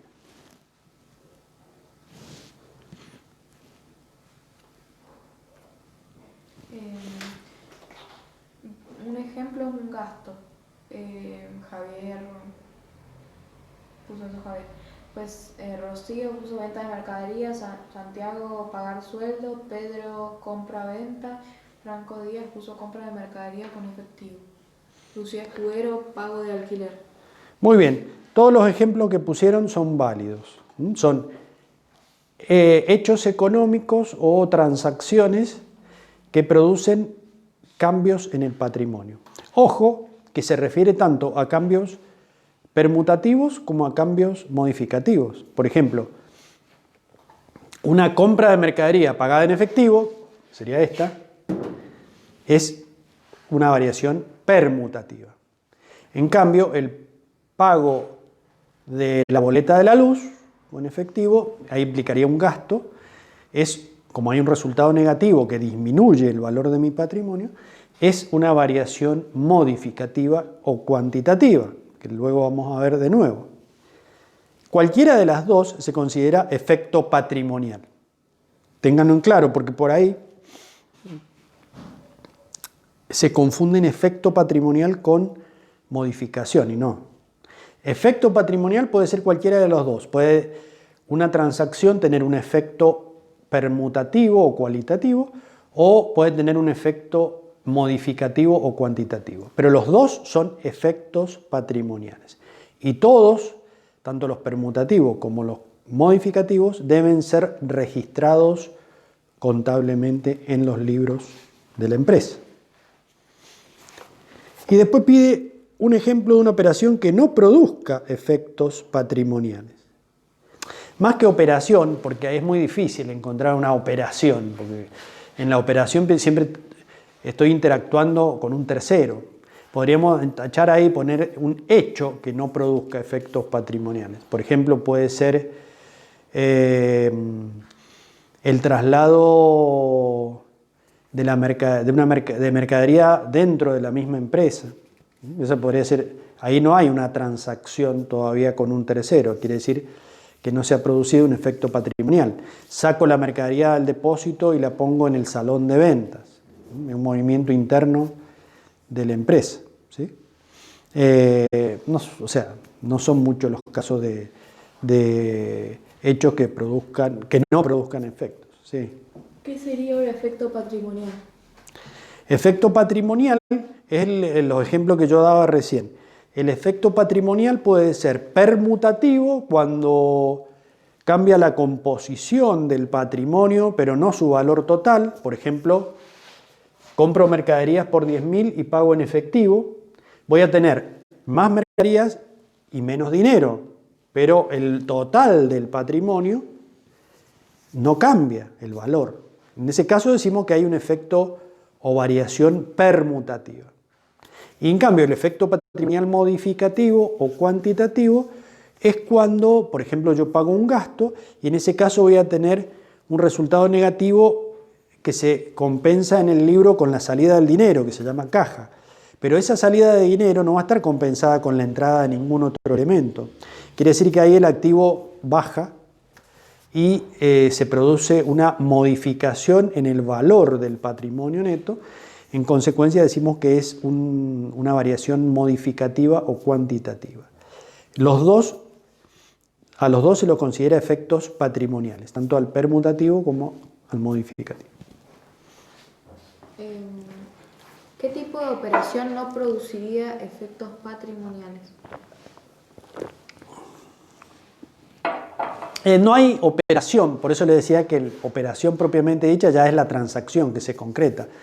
Por ejemplo, yo les mencionaba recién un traslado de mercaderías dentro de la misma empresa, del sector almacenes al sector ventas o salón de ventas. También puede ser un comprobante que no genera efecto en el patrimonio cuando mi cliente me manda una orden de compra. A mí me aparece ese documento o comprobante, por sí solo no produce un efecto en el patrimonio. Para que produzca un efecto del patrimonio ya se tiene que preparar la mercadería, tengo que aceptar la orden, yo como proveedor, preparar la mercadería y enviársela al cliente junto con otros 2 comprobantes que se llaman remito y factura. Recién ahí se va a producir un efecto en el patrimonio y lo voy a registrar contablemente. El hecho de que el cliente me haya ordenado que yo le venda algo no produce por sí mismo, ese solo comprobante, un efecto patrimonial. En consecuencia, no genera una registración en los libros, porque hasta ese momento no ha habido cambio en el patrimonio. Sí. Cuando haces una devolución de mercadería y tenés que dar un anticipo, ¿puede ser un efecto no patrimonial? No, todos esos son patrimoniales. ¿Por qué? Porque si yo devolví mercaderías y mi proveedor me dice que me queda como un saldo a mi favor, como que yo le he dado un anticipo, ahí se va a producir un cambio permutativo, porque la mercadería que yo devolví la voy a poner en el haber, porque está saliendo de mi patrimonio, y la cuenta que refleja el anticipo a proveedores la voy a poner en la otra columna. Pero hay un cambio en el patrimonio, un cambio cualitativo. Para que a ustedes se le haga el esquema general en la cabeza, son muy pocas los hechos que no producen efecto en el patrimonio, y es cuando todavía la transacción con el tercero no está definida o concretada. Por ejemplo, la orden de compra me la manda el cliente, pero hasta que no se prepare el pedido y se envíe la factura con la mercadería, no voy a registrar nada, porque puede ser que yo no acepte, que yo como proveedor no tenga la mercadería que me pidió el cliente y que no acepte la orden de compra. ¿Está bien? O sea que hasta que no se queda perfeccionada la operación con el tercero, no hay que registrarla en los libros, porque no produce efecto patrimonial. Sí.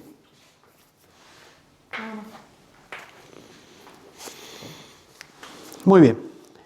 Luego, en la página 5 y 6, habla de los medios de registración, algo que yo ya había mencionado anteriormente. Fíjense, lo que hacía el viejito, el tenedor de libro, que era la registración manual, y lo que permiten los sistemas contables modernos, como por ejemplo el que yo mencioné hace algunas clases, que el más famoso se llama sistema Tango, que me permite procesar la contabilidad y anotar todas las operaciones solo cargando los datos en una computadora, y el sistema, ese software, es el que hace todo el proceso de registrar en el libro diario, libro mayor, balance, etcétera, etcétera.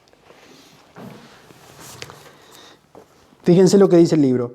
La forma en que las operaciones se anotan en los registros contables y los elementos que para ellos se utilizan constituyen los medios de registración, que pueden ser 2 tipos diferentes: A, manuales, y B, procesamiento electrónico de datos o computarizado. Vamos con una pregunta. Por eso la orden de compra no incluye IVA.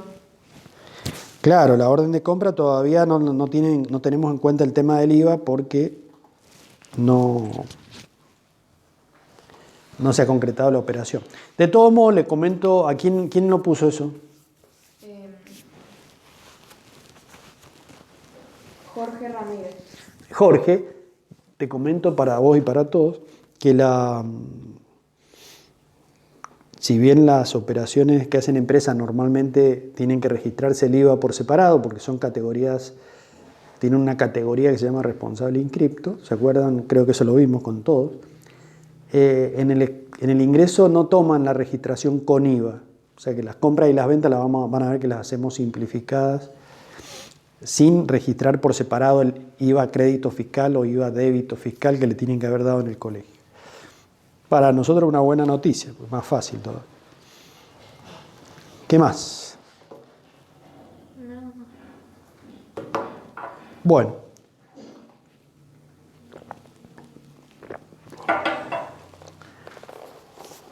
Página 6.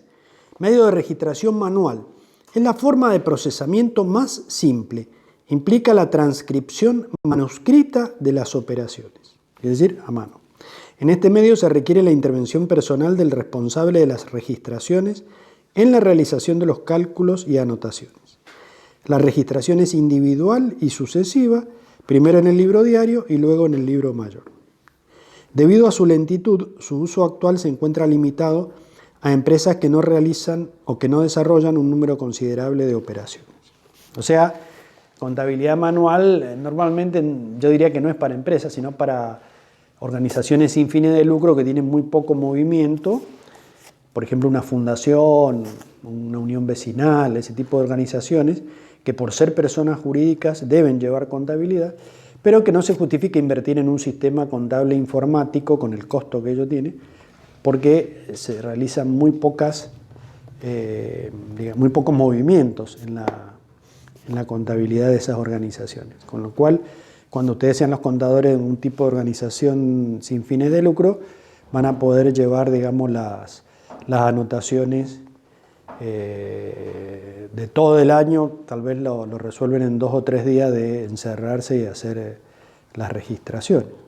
O sea, no requiere demasiada elaboración de parte del profesional.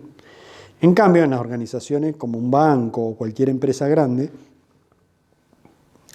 sí se justifica un procesamiento electrónico. ¿Por qué? Porque supongamos un banco que tiene 10.000 transacciones por día. Imagínense lo que sería anotarlo manualmente, manuscrito. Sería prácticamente imposible. Por eso, en ese tipo de organizaciones se utiliza lo que se llama, en la página 6, procesamiento electrónico de datos. Dice, este medio se basa en la utilización de computadoras a las cuales se les instala un software especialmente diseñado para el procesamiento contable.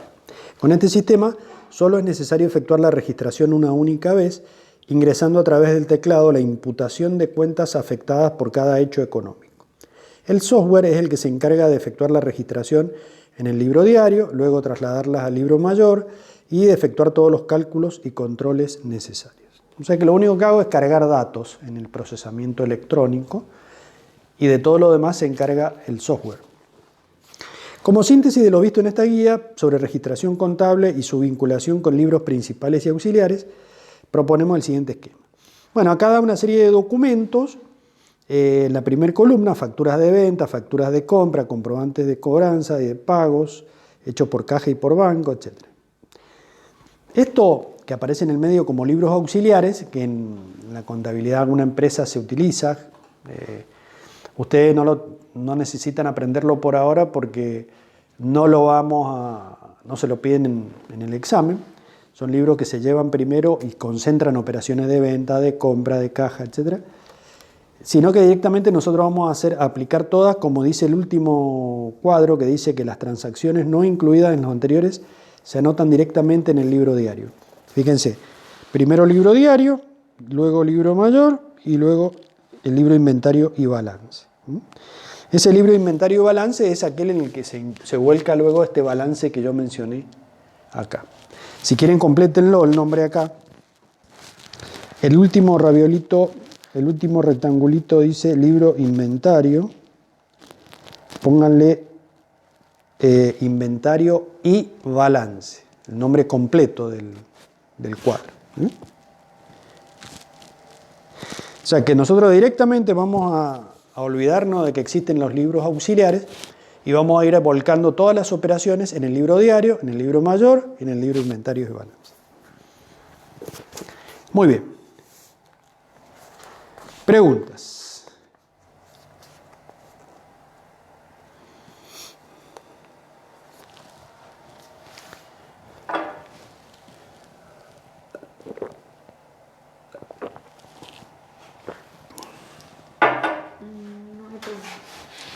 No hay preguntas. Bueno.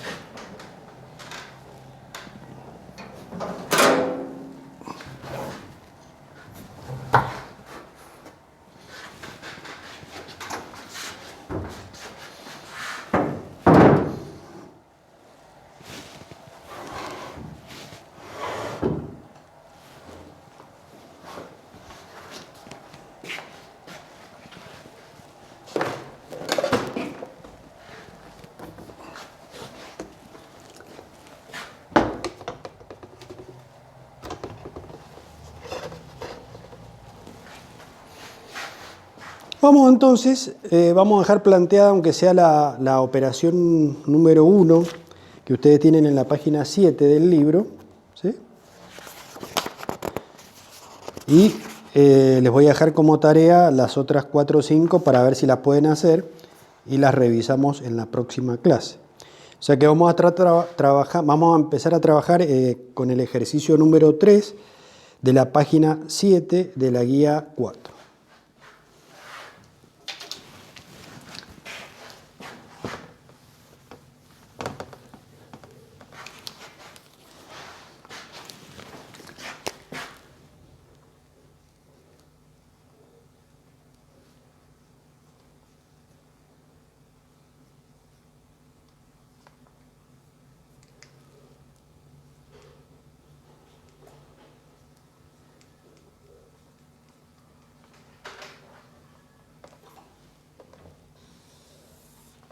Muy bien.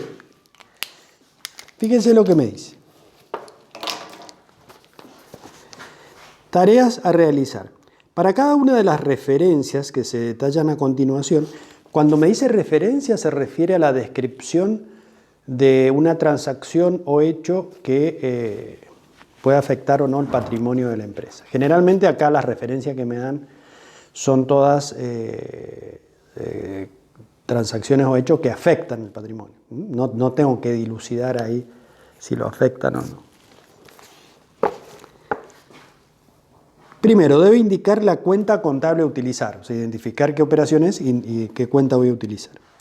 Mencionar qué tipo de cuenta es, o sea, le tengo que poner si es activo, si es del pasivo, si es de patrimonio neto, si es de resultado positivo, si es de resultado negativo. Señalar los efectos producidos en cada una de las cuentas utilizadas, o sea, si aumenta o disminuye su saldo. Realizar el asiento correspondiente en el libro diario, que de acuerdo, igual al que vimos recién acá, donde pusimos mercadería en el debe 10.000 a caja en el haber 10.000.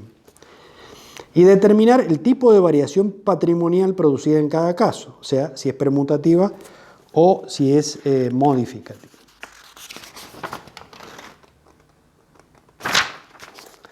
Bien, primero me presenta una empresa.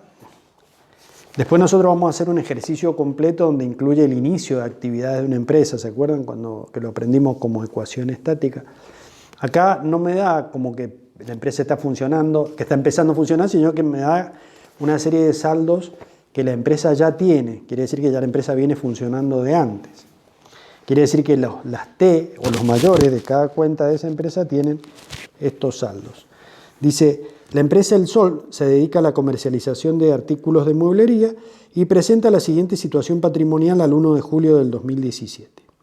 Tiene caja por 20.000 pesos, tiene mercaderías por 16.000 pesos, ahí tengo un asterisco y al pie del cuadro me dice que esas mercaderías en existencia son 4 mesas que valen 4.000 pesos cada una.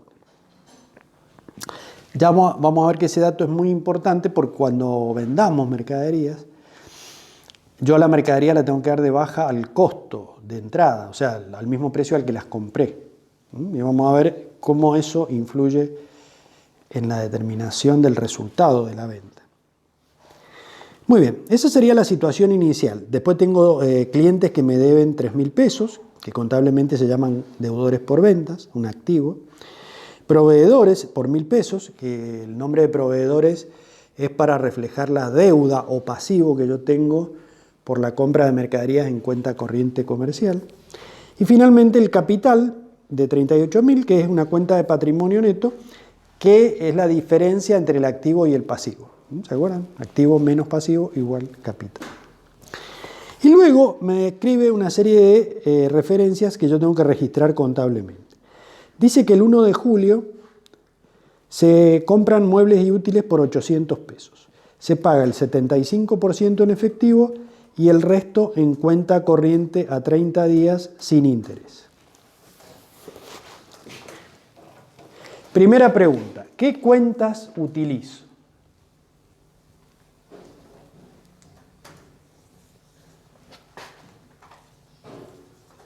Bueno,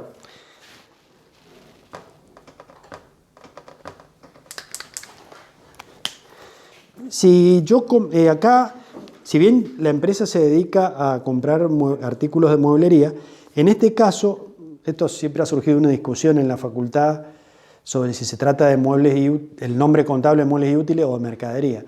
En este caso, la mayoría de los profesores de la universidad lo toma como muebles y útiles, porque no me dice si son sillones o mesas para después vender. Me habla específicamente de muebles y útiles. Quiere decir que son muebles que yo compro para usar en mi empresa. Entonces, el nombre contable de ese elemento, si ustedes lo buscan en el listadito, es justamente ese mismo nombre, muebles y útiles.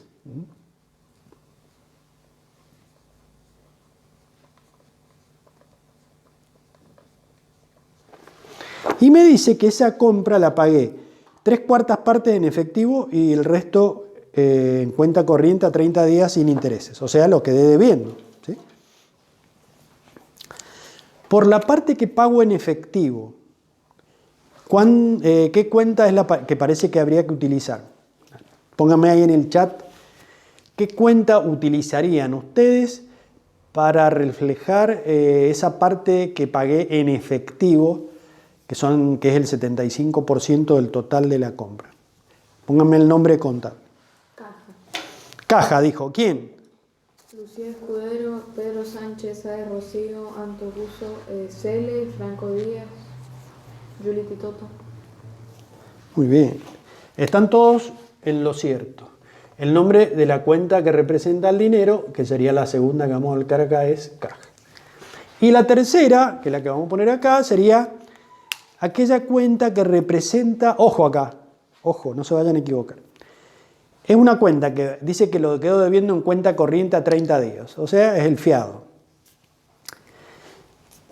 Nosotros habíamos dicho, de acuerdo a lo que salía en el listado de las cuentas que yo le di antes del plan, que si era una deuda en cuenta corriente por la compra de mercaderías, el nombre contable es proveedores. Pero si es una deuda en cuenta corriente por la compra de otros bienes, que sería este caso, porque estoy comprando muebles para usar en la empresa, sería la cuenta que figura a continuación. ¿Cuál es el nombre contable de las deudas en cuenta corriente por la compra de otros bienes, que no son mercadería? A ver si alguien me lo pone ahí. Documentos a pagar. No, para que sea documentos a pagar la deuda debería decir deuda documentada o deuda en la cual se utilizó pagaré, y no es este caso. Acreedores. Muy bien, el nombre contable de la deuda en cuenta corriente por la compra de otros bienes que no son mercaderías es acreedores varios. Muy bien. Lo pusieron Luciana del Balso y Celi. Muy bien, chicas. Acreedores varios. Muy bien. Ya tengo identificadas las 3 cuentas que voy a utilizar. Muy bien. Vamos a clasificarlas primero. Si dice qué tipo de cuentas son. Definamos qué cuenta es muebles y útiles. A ver, pónganmelo ahí. ¿A qué grupo pertenece muebles y útiles? Activo, pasivo, patrimonio neto, resultado positivo, resultado negativo. Activo. Muy bien. Muebles y útiles es un bien que pertenece a la empresa, es patrimonial activo.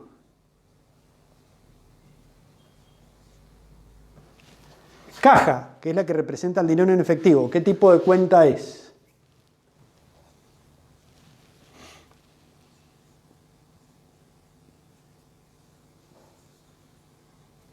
¿Lo pusieron?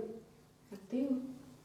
Muy bien. Caja también pertenece al activo. Y por último, acreedores varios. Acreedores varios representa una deuda. ¿En qué grupo del patrimonio se incluyen las deudas u obligaciones? A ver. Entonces se pone con el nombre de patrimonial del pasivo.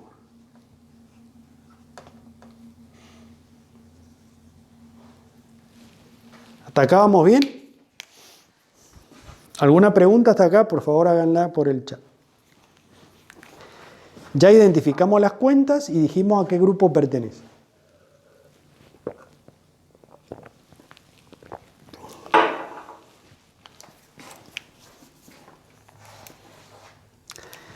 Siguiente pregunta.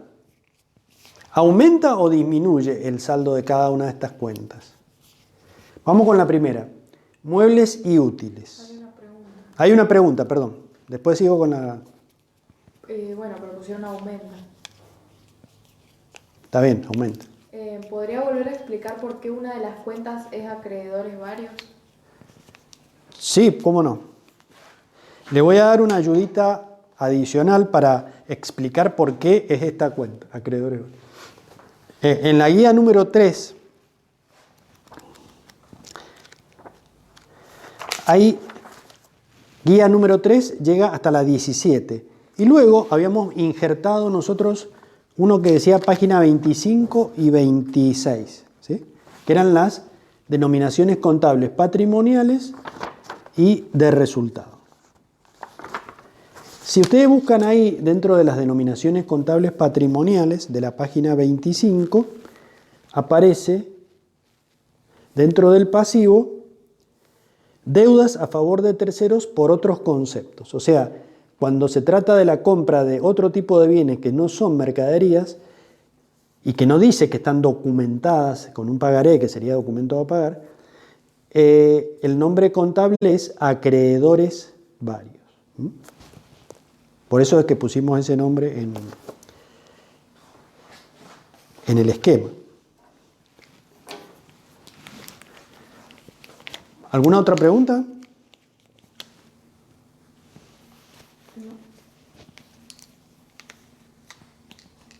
¿No? Bueno. O sea que si fueran mercaderías sería proveedores.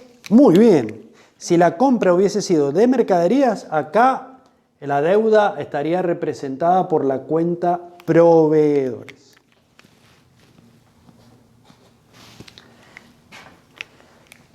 Los muebles los estamos comprando, se están incorporando a mi activo. Quiere decir que el saldo de la cuenta que los representa, que es muebles y útiles, tiene que aumentar. ¿Están de acuerdo?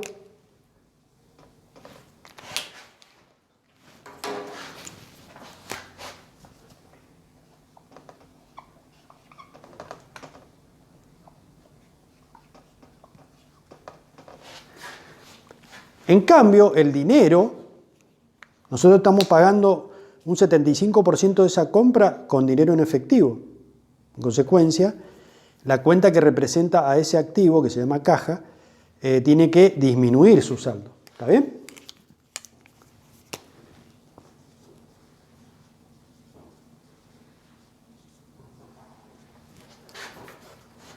Y por último, lo que quedamos debiendo a 30 días representa una deuda que surge hoy, que están haciendo hoy. Y en consecuencia representa un pasivo cuyo saldo está aumentando. ¿Por qué? Porque la deuda nace, no la estamos pagando. Entonces acá el pasivo le tenemos que poner que aumenta. Acuérdense que los colores los uso indistintamente, no significan nada en particular, es para que no sea todo tan aburrida la pizarra. Entonces ya tenemos que acá hay un activo que aumenta, un activo que disminuye y un pasivo que aumenta. Muy bien. Una vez que ya tenemos estos los valores, digamos, dice que la compra total era de 800 pesos, si mal no recuerdo.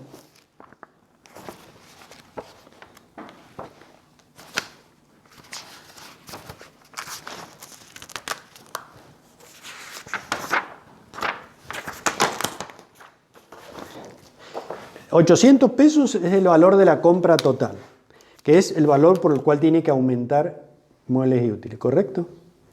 Dice que un 75% lo pago en efectivo. ¿Cómo se saca el 75% de 800? Tienen que aplicar el porcentaje sobre el valor al cual se lo tienen que calcular. Sería 800 por 75 dividido 100. Me queda 600 pesos.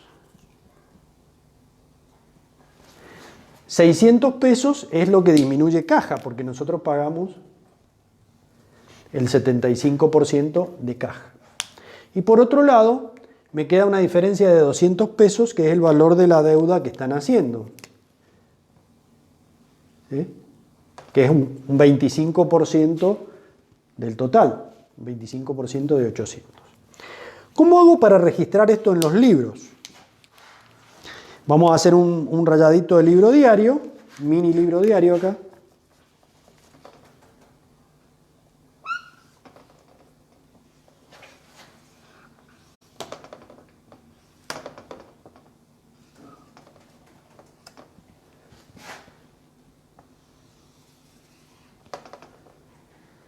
Bueno, aquí iría la fecha,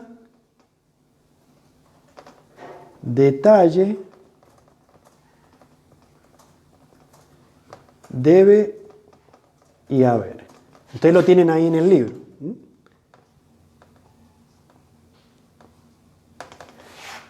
¿Cómo hago para volcar este razonamiento en el libro diario? Acá tenemos que empezar a respetar las reglas de la partida doble. El mueble de útil es un activo que tiene que aumentar su saldo. ¿Se acuerdan la ubicación que tienen las cuentas de activo en la fórmula, en la ecuación dinámica? Es activo más resultado negativo igual a pasivo más capital más resultado positivo. Esa fórmula se la tienen que saber de memoria. Las cuentas que están a la izquierda del signo igual, que son las de activo y las de resultado negativo, tienen saldo deudor, que sería este caso. Activo tiene saldo deudor. Las cuentas que tienen saldo deudor, para que aumenten dicho saldo, dice la regla del sistema, la tengo que poner en la columna del debe. En consecuencia, la ponemos acá. Muebles y útiles. En el debe, 800 pesos. Ya terminamos la primera cuenta. Vamos con la segunda. Caja es una cuenta del activo. Por definición del sistema y su ubicación en la fórmula dinámica, las cuentas del activo están a la izquierda del signo igual y tienen saldo deudor. Y las cuentas que tienen saldo deudor, para que disminuya ese saldo, las tengo que poner en la columna del haber. ¿Okay? Como acá este activo disminuye, tengo que poner a caja por el valor correspondiente, 600 pesos.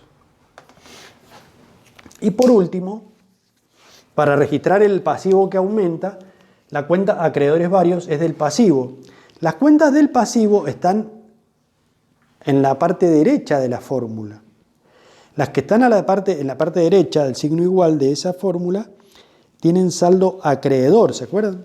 El saldo acreedor era que el total del haber es mayor que el total del debe, de su libro mayor, que eso lo vamos a ver después.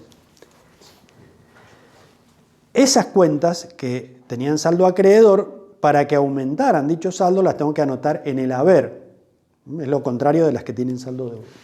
Como acá está aumentando el saldo de esta deuda y los pasivos tienen saldo acreedor, para que aumente dicho saldo, la tengo que poner en el haber. Entonces pongo a acreedores varios por 200 pesos. Y acá tenemos, y ahí terminaría la registración. Acá tenemos el ejemplo de una registración que involucró más de dos cuentas. ¿Se acuerdan que la regla decía que como mínimo tiene que haber una cuenta en el debe y una cuenta en el haber? Aquí hemos utilizado tres. Una cuenta en el debe y dos en el haber. Sin embargo, se cumple con esa norma. Y la otra decía que en cada asiento o anotación, el total de los importes anotados en el debe tiene que ser igual al total de los importes anotados en el haber. También se cumple porque tengo 800 en el debe y acá si yo sumo 600 más 200, tengo 800 en el haber. O sea que sigo cumpliendo. Y por último me preguntan si es una variación permutativa o modificativa. Y acá tenemos que analizar el efecto patrimonial. ¿Qué pasó en el activo acá? En esta operación. El activo, fíjense, subió por 800 y bajó por 600. Quiere decir que en definitiva el efecto neto en el activo es una suba de 200 pesos. Y por otro lado, el pasivo aumentó 200 pesos. Como activo y pasivo subieron en la misma proporción, decimos que es una variación permutativa o cualitativa.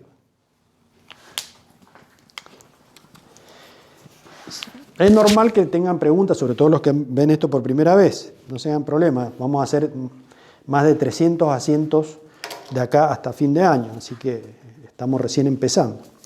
Me conformo con que lo hayan entendido más o menos. Pero siempre hay que seguir con el mismo esquema de razonamiento.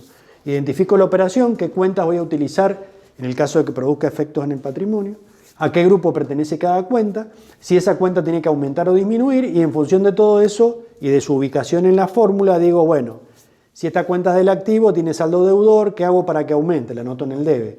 Esta del activo tiene saldo deudor, ¿qué hago para que disminuya? La anoto en el haber. ¿Sí? Corolario, para los que están viendo esto por primera vez. Yo, por ejemplo, una cuenta del activo la puedo anotar en cualquiera de las dos columnas, el debe o en el haber.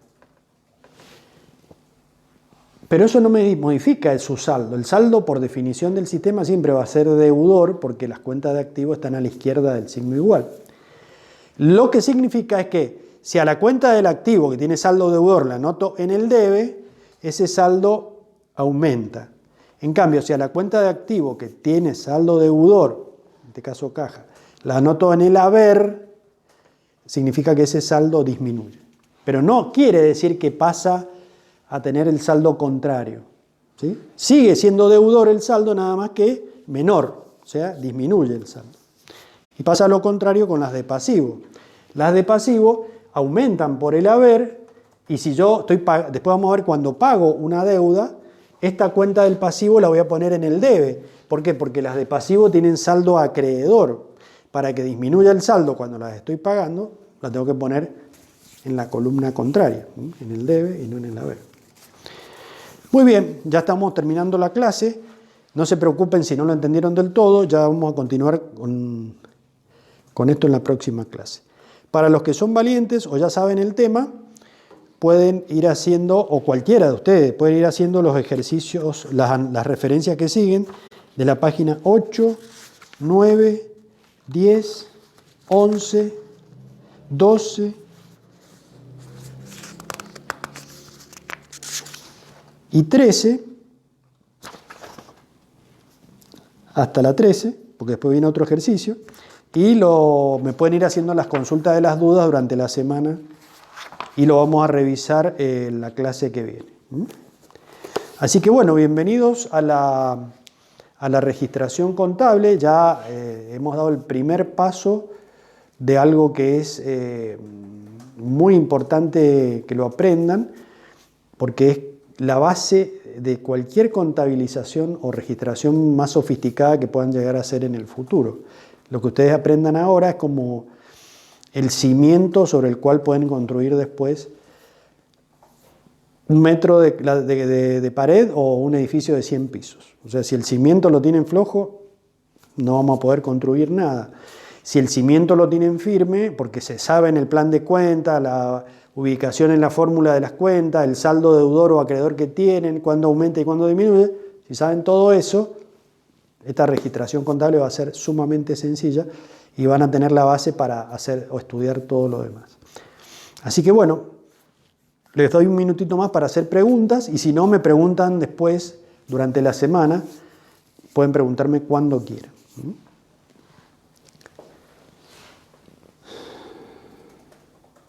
¿Cuántos quedan?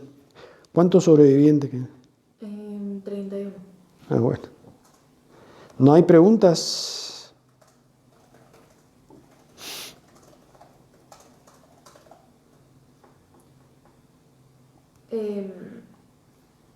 Profe, si pagamos con cheque una deuda, ¿la denominación contable es banco?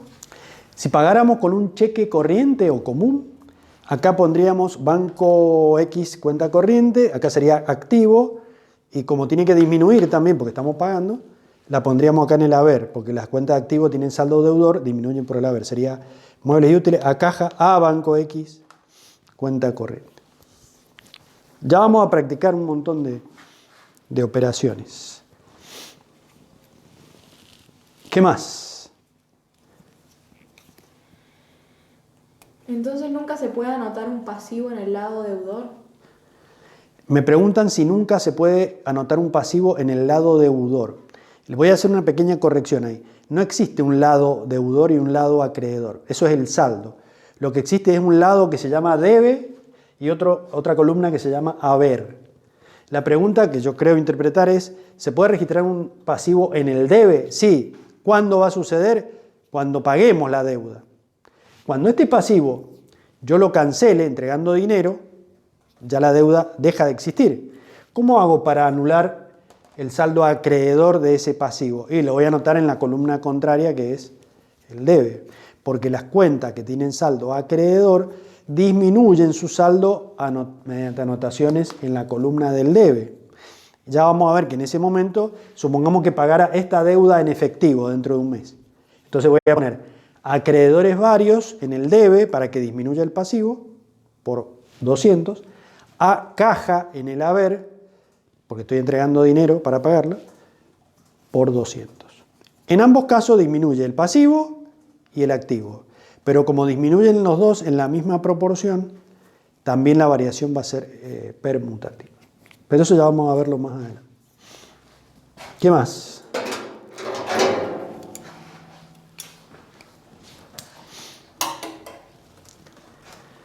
Preguntas.